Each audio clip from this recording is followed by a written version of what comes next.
नमस्कार दोस्तों। स्क्रीन पे आप देख सकते हैं कि लड़कियों के चेहरे पे स्माइल है। ये स्माइल फिर से सैल्यूट करती है इस देश की जुडिशरी को। और हम बहुत ही कंट्रोवर्शियल टॉपिक को एक humble attempt of objective neutrality के साथ डिस्कस करने आज आपके बीच में शामिल है। Right to protest is not an act of terrorism but a fundamental right. जी हाँ, इस कंट्रोवर्सी को हम एनकेटी कंट्रोवर्सी कह सकते हैं। जो हुआ कहां? एनसीटी दिल्ली में। NKT controversy in NCT Delhi. Natasha, Kalita and तन्हा। ये तन्हा ऑलरेडी आजाद है। आसिफ इकबाल तन्हा की दिल्ली हाईकोर्ट की ही जजमेंट में, जिसमें राइट टू प्रोटेस्ट को ऑलरेडी एक्नॉलेज किया गया है। Right to protest directly constitution में नहीं लिखा, लेकिन 19 के 1 के ए और बी को अगर हम ध्यान से पढ़ें तो इसी में इम्प्लिसिट है कि आप कहीं पर भी इकट्ठे हो सकते हैं, डाइसेंटिंग व्यू रख सकते हैं गवर्नमेंट के अगेंस्ट, गवर्नमेंट के स्कीम इनैक्टमेंट के खिलाफ पीसफुली प्रोटेस्ट कर सकते हैं। शाहीन बाग के केस में हमने ऑलरेडी ये सुप्रीम कोर्ट की जजमेंट देखी कि लेकिन आप किसी भी पब्लिक प्लेस में जाकर प्रोटेस्ट करने का राइट नहीं रखते। गवर्नमेंट को सुप्रीम कोर्ट की बात मानते हुए और अब दिल्ली हाई कोर्ट की नताशा नरवाल की बात मानते हुए हर सिटीजन को, सिविक सोसाइटी को, वाइब्रेंट डेमोक्रेसी को जिंदा रखने के लिए और वॉक्स पॉपुलाई या डाइसेंटिंग व्यू को आगे रखने के लिए स्पेशल जगह दे देना चाहिए, ताकि किसी भी रोड में लोग इकट्ठे ना हो, ताकि आने जाने का रास्ता अव्यवस्थित ना हो। लेकिन इस केस के फैक्ट्स कुछ हैरान, परेशान और डिस्टर्ब करने वाले भी हैं, लेकिन हम इसको जजमेंटल होकर नहीं बोलना चाहते। ये व्यूअर्स की क्रिटिकल रीजनिंग पे हम छोड़ेंगे कि वो इसको किस तरीके से लेते हैं, और इसके पीछे रीजन भी बड़ा स्पष्ट है। जब भी मामला सब जुडिस होता है तब आपको कोर्ट की डेकोरम का ध्यान रखना चाहिए। अगर आपको राइट टू एक्सप्रेस का राइट दिया गया है, इंटरनेट के थ्रू एजुकेशन का राइट दिया गया है अनुराधा भसीन में, तो उसमें छिपा हुआ इम्प्लिसिट जो रिस्पॉन्सिबिलिटी है, जो देश की जलेबी को बचाए रखना है आपने डिग्निटी के साथ, यानी कि जस्टिस, लिबर्टी, इक्वलिटी, ब्रदरहुड यानी भाईचारा और इंटीग्रिटी, ये इम्प्लिसिट है। आर्टिकल 51A में आपकी जो ड्यूटी है देश की कॉन्स्टिट्यूशन, लॉ और honourable supreme court, high court, इन सब की डेकोरम को बनाए रखें कमेंट सेक्शन में। इसीलिए कोई भी अनवारंटेड कमेंट से बचें। हम भी ये बताना चाहते हैं कि ये 72 पेज की जजमेंट हमने जब पढ़ी तो 24 पेज पे जाकर हमने देखा कि ऑलरेडी बेल आउट किया जा चुका है। लड़कियों की स्माइल आपने ऑलरेडी देख ली। लड़कियों ने ये माना कि 24/7 प्रोटेस्ट के लिए उन्होंने लोकल लड़कियों को, औरतों को, खासकर जो मुस्लिम इलाके में हैं, जैसे कि चांदबाग, मुस्तफाबाद, जफराबाद, सलीमपुर के मदीना मस्जिद के पास या मेट्रो स्टेशन ऑफ जफराबाद, यहां पर हमने उनको कहा कि प्रोटेस्ट करो। CAA यानी कि सिटीजन अमेंडमेंट एक्ट 2019 और नेशनल रजिस्टर सिटीजन्स, जो गवर्नमेंट का एक एक्सरसाइज था, उसके खिलाफ। पिंजरा तोड़ या दिल्ली प्रोटेस्ट सपोर्ट ग्रुप और जामिया कोऑर्डिनेट, ये सारे हमारे साथ थे और हम ये बात मानते हैं। अब लड़कियों की इन बातों को मानने के कारण यहां एक FIR भी दर्ज हुआ है। यह है FIR नंबर 59/2020 और इस FIR में 147 यानी 5 लोग से ज्यादा इकट्ठा होना, 148 वायलेंस यूज करना, 149 अनलॉफुल ऑब्जेक्ट के लिए इकट्ठा होना, 120 भी क्रिमिनल कंस्पिरेसी करना, ये सब इंडियन पीनल कोड की बात कर रहा हूं। 302 murder, 307 attempt to murder, 124A sedition यानी टुकड़े टुकड़े गैंग की तरह देश को तोड़ने का अटेम्प्ट, 153A किसी एक धर्म के खिलाफ कोई भावना ठेस पहुंचे ऐसी बात करना। इसके अलावा 419 यानी इम्पर्सोनेशन के द्वारा चीटिंग करना, जिसको 416 डिफाइन करता है। 395 डेकोइटी, 353 पुलिस के खिलाफ ही वायलेंस यूज करना ताकि वो अपना काम ना कर सके, 468 cheating plus forgery, and 471 forgery with an intention to using the forged document as if it is genuine. ये सारे तो इन लड़कियों के खिलाफ लगे हुए थे।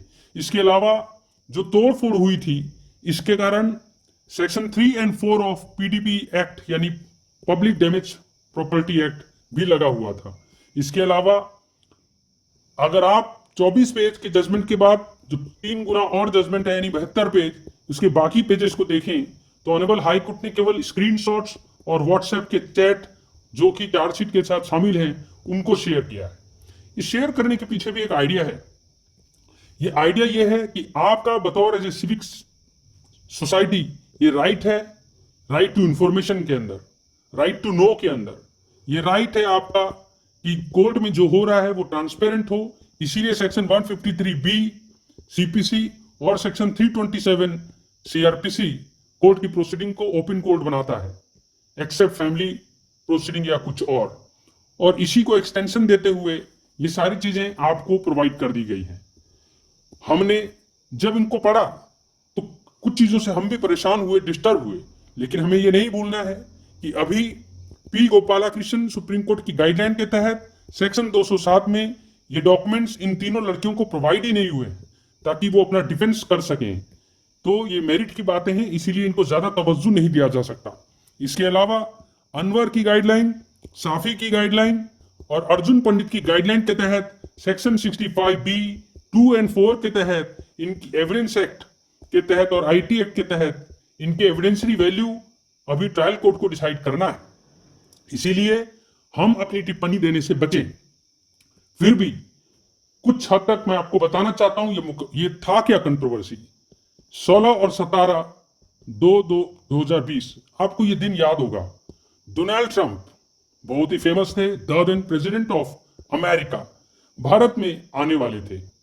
पूरे वर्ल्ड की मीडिया मोदी और ट्रंप के इस मीटिंग के लिए बेताब थी और ये बातें व्हाट्सएप के चैट में और स्क्रीनशॉट से क्लियर होती हैं कि ये जो एनकेटी थी यानी नताशा, तन्हा और कलिता पिंजरा तोड़ के लोगों के साथ, जेसीसी के लोगों के साथ, डीपीएसजी के लोगों के साथ और औरतों के इनकलाब के ग्रुप के साथ नॉर्थ ईस्ट दिल्ली में खासकर मुस्लिम बहुमत वाले इलाकों में इन्होंने प्लान किया कि अब खून बहाने का वक्त आ गया है।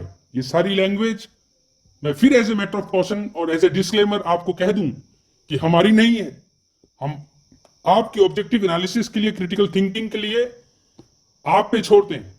हम केवल इन वर्बेटिम इनको प्रोड्यूस कर रहे हैं जैसा स्क्रीनशॉट में है, और हमारे पीडीएफ में आपको फुल जजमेंट मिलेगा जिसमें 24 पेज के बाद 72 पेज तक ये सारे हिंदी में, जी हां, इन वर्नाक्यूलर ये शॉर्ट्स हैं जिसमें कुछ वीडियो भी अटैच किए गए हैं, वीडियो के स्क्रीनशॉट और ये सारी बातें। और कुछ बातें हम आपके आगे लेके आते हैं ताकि आपको जजमेंट को जानने से पहले कंट्रोवर्सी का जरूर पता हो कि मुसलमानों ये देश तुम्हारे खिलाफ है, तुम्हें खून बहाना ही पड़ेगा, चक्का जाम करना पड़ेगा, रोड ब्लॉक करना पड़ेगा। और ये बातें कोड में कही गई। कोड, जी हां, बहुत ही इंटरेस्टिंग। ईद में नैनीताल जाना होगा। अब ये ईद में नैनीताल का मतलब यहां रोड ब्लॉक से था, और इस तरह से औरतों को इकट्ठे करना और उनको कहना कि बच्चे भी साथ ले लेना छोटे छोटे, ताकि दंगे हो तो हमदर्दी आपके साथ आए, आप पे हाथ भी उठाने से वो डरें। और वर्ल्ड का मीडिया, अगर कुछ लोग हम घायल होंगे तो हमारे ऊपर आएगा। सरकार को एनआरसी और सीएए वापस लेना होगा। अब आप में से कई लोग जानना चाहेंगे कि ये सीएए यानी सिटीजनशिप अमेंडमेंट एक्ट क्या है बेसिकली, और कुछ जानना चाहेंगे एनआरसी यानी नेशनल रजिस्टर ऑफ सिटीजन क्या चीज है। इसके लिए ऑनरेबल सुप्रीम कोर्ट की जज एंड जस्टिस गोगोई साहब की फुल फ्लेश जजमेंट है। आर्टिकल 255, आर्टिकल 5 to 11, 355, 356, ये बहुत ही कॉम्प्लिकेटेड मामला है और इसके लिए हमें सेपरेट वीडियो बनाया है, आपको वो लिंक में दे दिया जाएगा, आप उसको देखें। यहां आप इतना जान लें कि जितने भी हमारे पड़ोसी मुल्क हैं वो हमारी तरह सेकुलर कंट्री नहीं है।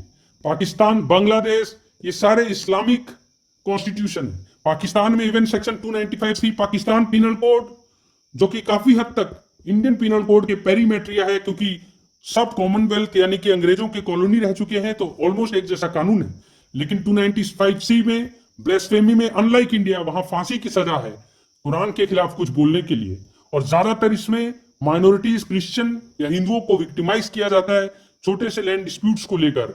इसके लिए आप यूट्यूब में आसिया बीबी या परवेज की कंट्रोवर्सी को देख सकते हैं।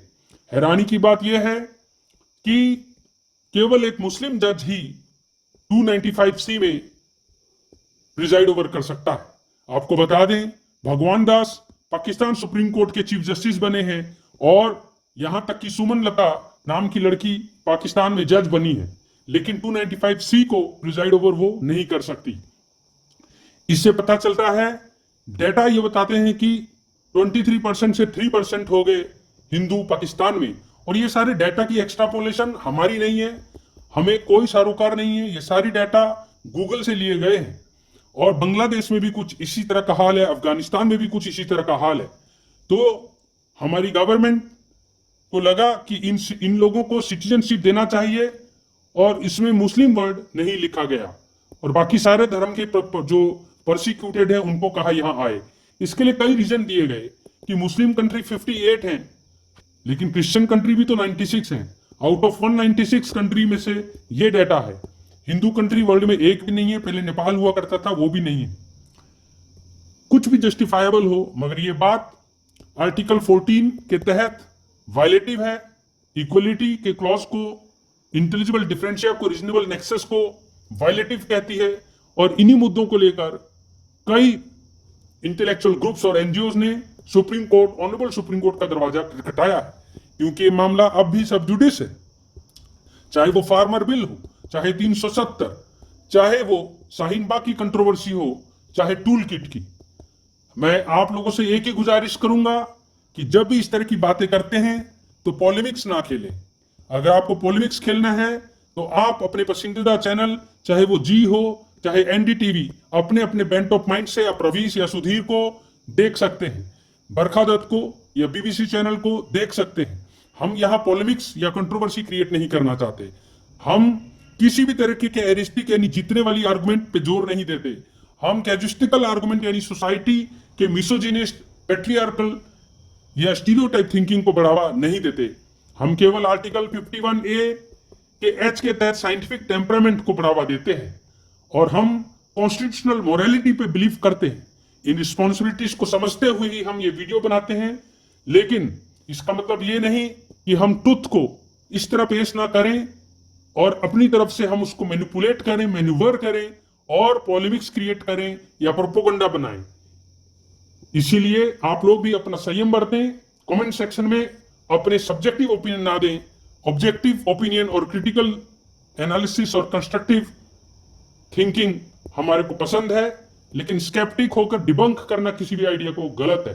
फिलहाल ये जाने कि इस तरह की बातें डिस्टर्बिंग जरूर हैं, लेकिन हम ये चाहते हैं कि P Gopalakrishnan honourable supreme court की जजमेंट पर ये सारे screenshots, WhatsApp chat, CCTV footage provide किए जाएं नताशा को, कलिता को, असीफा इकबाल को, जो कि एमफिल पीएचडी जेएनयू से कर रही हैं और डीयू की प्रोडक्ट है। हिंदू कॉलेज जैसे एस्टीम कॉलेज से पढ़ी हुई नताशा को के जज्बे को हम सलाम करते हैं। हम हर यूथ को सलाम करते हैं जो देश की कॉन्स्टिट्यूशनल मोरालिटी को आगे ले जाना चाहता है।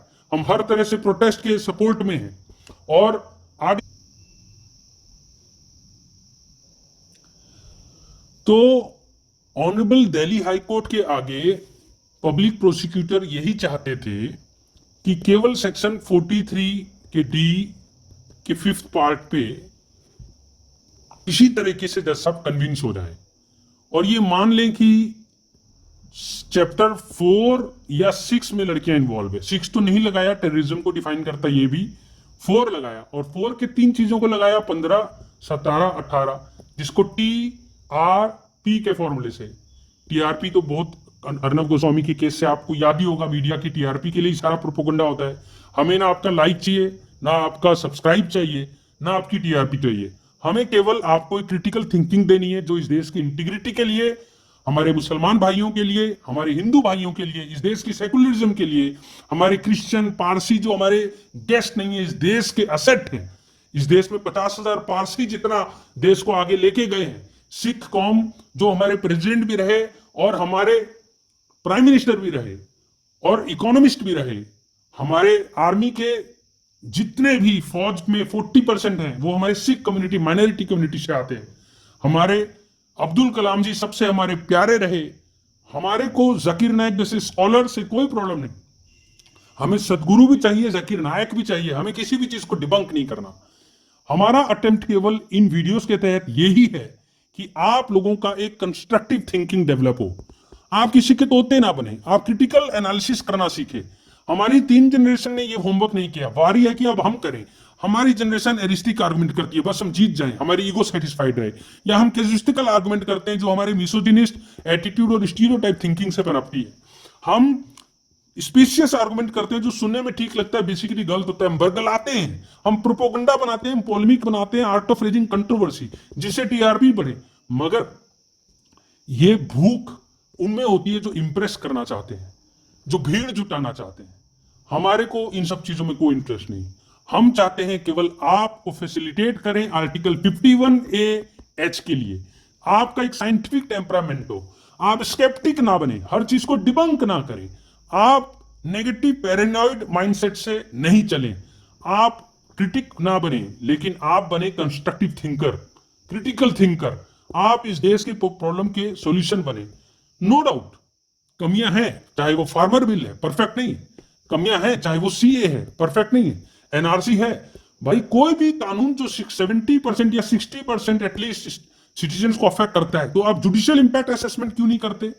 सलेम बार एसोसिएशन का केस में आपको कहा गया था कि फॉरेन कंट्रीज की तरह आप पहले, आज व्हाट्सएप का जमाना है, आप 704 बिलियन पैसा लगाकर 17th लोकसभा की इलेक्शन करवा लेते हैं। 167, 171 दोनों मेजर पार्टी क्रिमिनल बैकग्राउंड के लोगों को पॉलिटिकल सीट्स दे रही है। लिली टॉमस की जजमेंट ले लो, या पीयूसीआर की, या पीयूडीआर की, आप किसी चीज को भी फॉलो नहीं कर रहे। एक टीएन सेशन या लिंगदो नहीं, हमारी कोशिश है हम कई सारे लिंगदो और टीएन सेशन पैदा करें। नहीं तो आप एक चैनल देखकर लेफ्टिस्ट हो जा रहे हैं, कुछ लोग सेंट्रलिस्ट हो जा रहे हैं, कुछ लोग राइटिस्ट हो जा रहे हैं। इनसे प्रॉब्लम नहीं है, लेकिन जब यही लोग फिर थिन लाइन ब्लर्ड डिफरेंस में आ जाते हैं, जहां एक्सट्रीम लेफ्टिस्ट या एक्सट्रीम राइटिस्ट होकर वो बिल्कुल कट्टर हो जाते हैं, वहां देश की इंटीग्रिटी खतरे में आती है।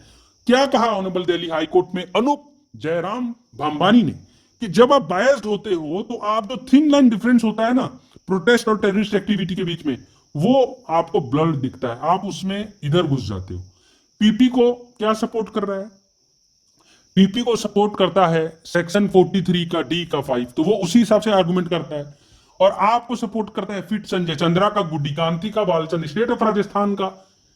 लेकिन पब्लिक प्रोसिक्यूटर आर्गुमेंट करेगी टेररिज्म को डिफाइन करने के लिए हितेंद्र विष्णु, संजय दत्त, मेनन का केस, मोहम्मद इकबाल का केस, पीयूसीएल का केस, AK राव का केस, मेनका गांधी का केस। लेकिन आप केवल बेल को फेवरेबल बनाने के लिए जाएंगे। संजय चंद्रा की प्यूनिटिव नहीं है, प्रिवेंटिव नहीं है, बेल कोई जेल नहीं है, ये रूल है, ठीक है। बेल फ्रीडम नहीं है, जेल है, जेलर आपकी चॉइस का है। सॉरी, जो पहले स्लिप ऑफ टंग के कारण निकला। इवन संजय चंद्रा ने ये बोला कि जजेस का जो माइंडसेट है कि थोड़ा सा इसको लेसन मिल जाए, सबक मिल जाए। ये मैं नहीं कह रहा, दिल्ली हाई कोर्ट ने इस बात को उठाया है। ये बिल्कुल गलत है कि इसको सबक मिल जाए, ये आपका माइंडसेट नहीं है। एटलीस्ट प्री ट्रायल में जो भी 24 पेज पे जजमेंट खत्म हो जाता है, 72 पेज तक जितने भी चीजें लगी हैं वो क्या है, चाहे वो सीसीटीवी का फुटेज है, चाहे वो व्हाट्सएप चैट है। भाई अभी 207 में कॉपियां मिलने तो दो, लड़कियों को पढ़ने तो दो। पी गोपाला कृष्णन ये राइट एक्नॉलेज करता है, तरुण त्यागी राइट एक्नॉलेज करता है 207 में। और अनवर के तर्ज पर, साफी मोहम्मद के तर्ज पर, आसफान गुरु, निर्भया का केस और अर्जुन पंडित का जो लेटेस्ट केस है उसके बेसिस पर 65B(2)(4) के बेसिस पर ट्रायल कोर्ट को पहले अपनी मोहर तो लगाने दो, फिर हाई कोर्ट को मोहर तो लगाने दो, फिर सुप्रीम कोर्ट। जब तक ये मामला सब जुडिस है, आप केवल इंटेलेक्चुअल्स की तरह केवल क्रिटिकल थिंकिंग को बढ़ाओ, ना कि जजमेंटल बनो। जजमेंटल होना तो बहुत ज्यादा क्राइम है। केवल डिग्निटी और कॉन्स्टिट्यूशनल मोरालिटी और बेल के कॉन्सेप्ट्स को समझो। हम आपसे और कुछ भी नहीं चाहते। यही ऑनरेबल दिल्ली हाई कोर्ट ने कहा कि लॉ एंड ऑर्डर प्रॉब्लम को आप टेररिस्ट एक्ट से ना इक्वेट करें। आगे देखते हैं ऑनरेबल दिल्ली हाई कोर्ट ने क्या कहा कि नो डाउट सेक्शन 15 में टेररिस्ट एक्ट डिफाइंड है, ये बहुत वाइड है, लेकिन कुछ हद तक ये वेग भी है। आपको पता ही है, अगर लैंग्वेज वेग होती है और इसकी कॉन्स्टिट्यूशनल वैलिडिटी चैलेंज होती तो सेक्शन 37 को, कौन सा, एनडीपीएस एक्ट को बहुत बुरी तरीके से क्रिटिसाइज किसने किया? Honourable just Punjab and Haryana high court.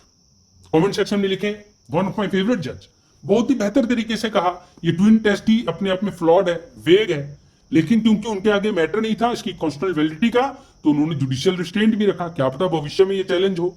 लेकिन यहां पर दिल्ली हाई कोर्ट ने बड़ी वेरी इंटरेस्टिंगली इसको वेग बोला, लेकिन श्रेया सिंगल के तर्ज पर 67A को केवल वेगनेस पर जिस तरह स्ट्रक डाउन कर दिया गया था, क्योंकि any vague thing is antithetical to what? Equality.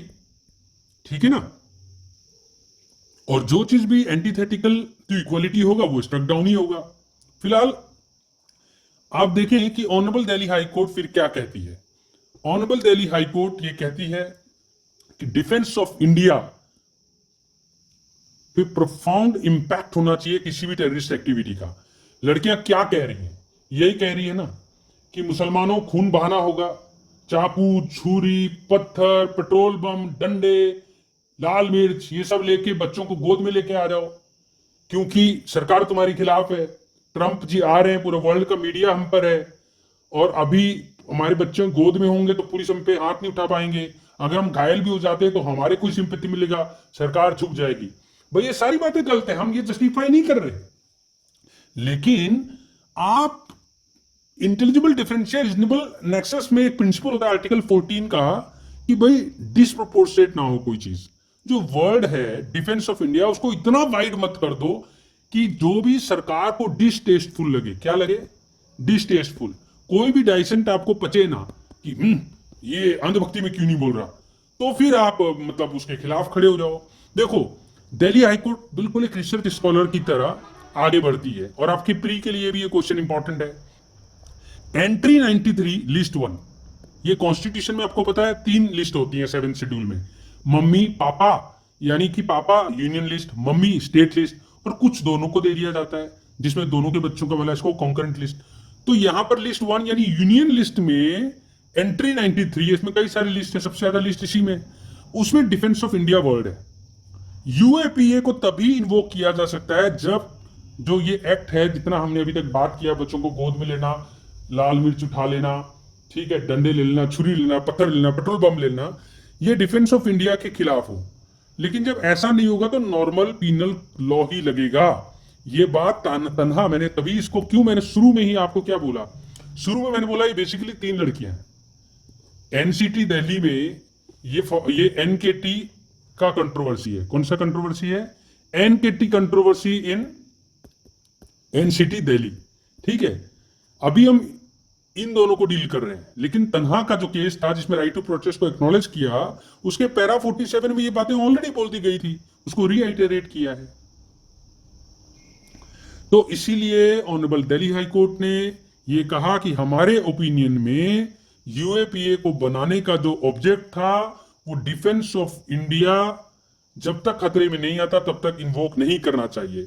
Entry 93, entry 1, इनको एक साथ पढ़ना चाहिए, अलग अलग नहीं पढ़ना चाहिए। सेक्शन 15, 17, 18 ऑफ यूएपीए को उसी एंगल से आपको इंटरप्रेट करना चाहिए, ना कि इतना वाइड।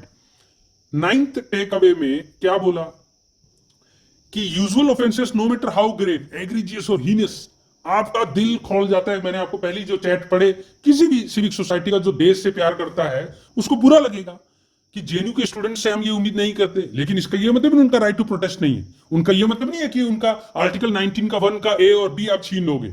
डिसप्रोपोर्शनेट बात नहीं करो। आईपीसी आपने इन्वोक कर दिया, पीडीपी कर दिया, ओके, आर्म्स एक्ट कर दिया, ओके, लेकिन how UAPA, defence of India कैसे खतरे में आ गया? आप ही के देश के सिटीजन है, बच्चे हैं, ऐसे हैंडल नहीं करना चाहिए बच्चों को। आगे प्रिजम्पशन की बात 43 आपको मैंने पहले बता दिया कि जब आर्म्स, एक्सप्लोसिव और अदर सब्सटेंस रिकवरी नहीं हुए तो आपने कैसे इन्वोक किया, ये भी गलत है।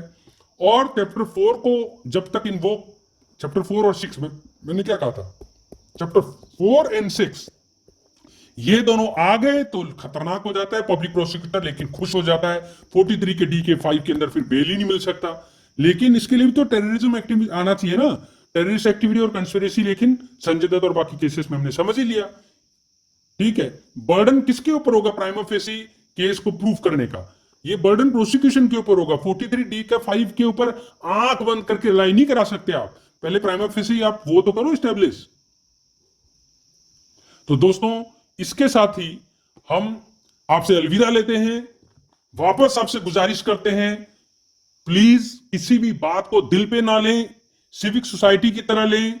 हिंदू मुसलमान बनकर या लेफ्टिस्ट राइटिस्ट बनकर अगर आप इस वीडियो को देखेंगे या किसी भी वीडियो को, तो बिलीव करो, जो बेहतरीन काम ऑनरेबल जस्टिस अनूप जयराम जी ने 15/6/21 को किया है, उसको वो ट्रिब्यूट तो नहीं होगा। हमें ऐसे ही बच्चे चाहिए जो देश में डाइसेंट अपने ओपिनियन से सरकार को अकाउंटेबल रखे, सरकार को ट्रांसपेरेंट रखे, लेकिन सरकार को घुटने पे ही ले आए और हमारी ईगो सेटिस्फाइड हो, ये मानसिकता भी गलत होगी।